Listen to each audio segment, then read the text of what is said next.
How to brine and air dry chicken.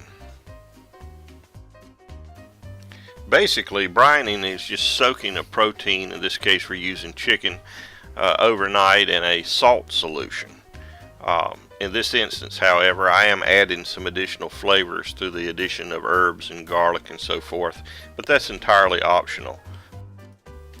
Brining causes a change of, or an exchange of fluids. The fluids and liquids that are inside the meat will be exchanged for the fluid and liquid that's on the outside of the meat. So if you flavor that fluid or that water, that flavor gets infused into the meat through the brining process.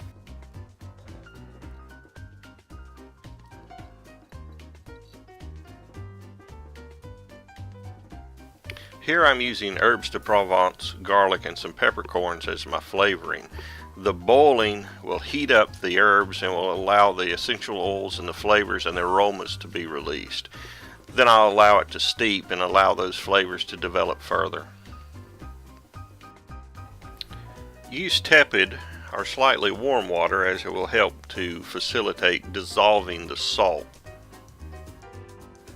If the water is too hot, allow it to cool to room temperature before you pour it over the chicken.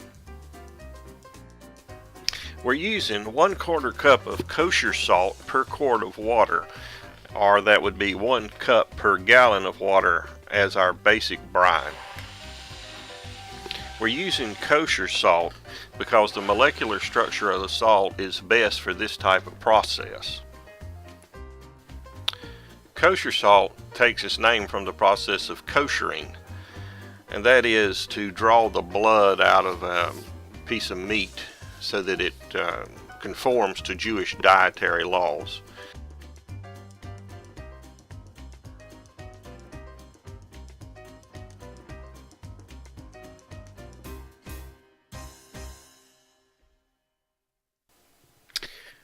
Pour the brining liquid over the chicken at this point, making sure that it is completely submerged in the brining liquid.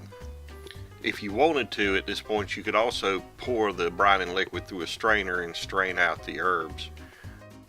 That is, if you didn't want any of the herbs in the final product. The flavor from the herbs will already have been transferred into the liquid it was steeped in, so you could strain it at this point and suffer no loss of flavor. Cover and put in a safe place in the refrigerator for 12 to 24 hours. Whole chicken, 12 hours to 24 hours. A turkey, maybe 48 hours. Now we're going to air dry the chicken on a rack over a sheet pan in the refrigerator to allow it to lose some of the moisture from the surface. This is similar to what they do when they age beef. This will allow the skin to crisp up nicely and brown nicely. You can do the same with whole chicken or even your Thanksgiving turkey, air dried in the refrigerator in a safe place, being sure it doesn't come in contact with any raw vegetables. Now here it is after the air drying process, and the skin has gone from a translucent white to a kind of a golden or light golden yellow. So by comparison, if you'll look at the two, you'll see the difference that the air drying has made. Here's before, and of course you've seen the after. For this video and others, check out cheftylermacon.com. Thank you very much. Bon appetit.